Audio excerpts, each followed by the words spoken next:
দেখতে দেখতে কেমন জানি চোখের পলকে চলে গেল রমজান মাস। এই তো এলো কিছুদিন আগে, আবার শেষ হয়ে গেল এত তাড়াতাড়ি। আলহামদুলিল্লাহ খুব সুন্দরভাবে শেষ হলো এই রমজান মাস। আর আজকে ছিল চাঁদ রাত। চাঁদ রাতে আমরা কি কি করলাম, কোথায় কোথায় গেলাম, এটা নিয়ে থাকছে আজকের ভিডিও। হ্যালো এভরিওয়ান, আসসালামু আলাইকুম। আমি Meghla, welcome back to my blog. কেমন আছেন আপনারা সবাই? আশা করছি অনেক ভালো আছেন। আলহামদুলিল্লাহ আমি অনেক ভালো আছি। আর আপনাদের সবাইকে ঈদের অনেক অনেক শুভেচ্ছা। সবাইকে ঈদ মোবারক। আমার জামাই তার বিজনেস নিয়ে খুবই ব্যস্ত, আর আজকে সারা রাত সে তার শপেই থাকবে। বাসা থেকে বিরিয়ানি রান্না করে নিয়ে যাচ্ছিলাম তার জন্য। এই রমজান মাসটা তার জন্য অনেক বেশি কষ্টের হয়ে যায়। আলহামদুলিল্লাহ সবকিছু অনেক সুন্দরভাবে শেষ হলো। এই মজার মজার বিরিয়ানিটা কিন্তু আপু রান্না করেছে। আপুর হাতে সব রান্নাগুলো অনেক বেশি মজা। এখন বাজে রাত 1টা, আর আমরা এখানে রিক্সার জন্য অপেক্ষা করছিলাম, বাট এখানে একটাও রিক্সা নেই, যেহেতু অনেক রাত হয়ে গেছে। আর আজকে চাঁদ রাত, সব রিক্সা যেন বাজারে এত পরিমাণ জ্যাম ছিল যে বাজারে ঢুকতে বের হতে আমাদের 20 মিনিট শেষ হয়ে যাচ্ছে। বাজারে যাচ্ছিলাম আমি, আপু আর শাইন। বাজারে যাওয়ার পর এত পরিমাণ ভিড় ছিল যে আমি বাজারের কোনো ভিডিও নিতে পারি। এই ভিড়ের মধ্যে ফোনটা আর বের করার সাহস হয়নি আমার। তারপর ছাদে চলে আসলাম, আর এখানে শাইম অনেকগুলো পটকা নিয়ে এসেছে ফোটানোর জন্য। কিন্তু ভাই আমি এটা ভীষণ ভয় পাই। বাট শাইম ওইটা যে কি যে পায় আমি জানি না। আসলে ওর জমানো সব টাকা দিয়ে এবার পটকা কিনেছে, অনেক রকম পটকা কিনেছে। আর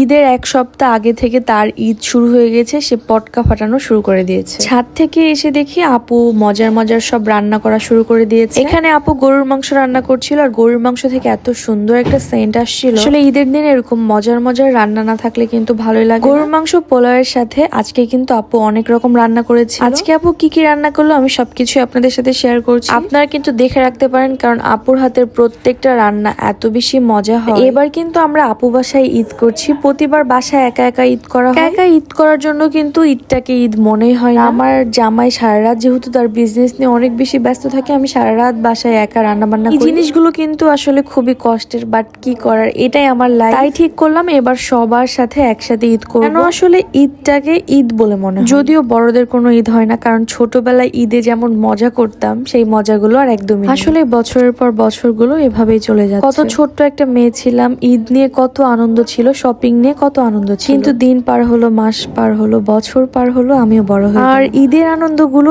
একটু একটু একটু করে চলে গেল। এইটাই আমাদের জীবন। হ্যাঁ, আর আমাদের সবকিছু এভাবে মেনে নিতে হবে। আচ্ছা সেই সব কথা বাদ দিই, সব শেষে আপু রান্না করেছিল নবাবী সেমাই, যেটা আমার অনেক বেশি পছন্দ। আমি কিন্তু মিষ্টি জিনিস তেমন পছন্দ করি না, কিন্তু এই নবাবী সেমাইটা আমার অনেক বেশি ভালো লাগে। পুডিংটাও কিন্তু আমার অনেক বেশি পছন্দের, যদি মিষ্টিটা ঠিকঠাক হয়। লুচি, গরুর মাংস এইসব না ঈদের দিন সকালে না হলে একদম ভালোই লাগে। তো আজকের ভিডিও এখানে শেষ করলাম, পরবর্তী কোনো ভিডিওতে আবার দেখা হয়ে যাবে।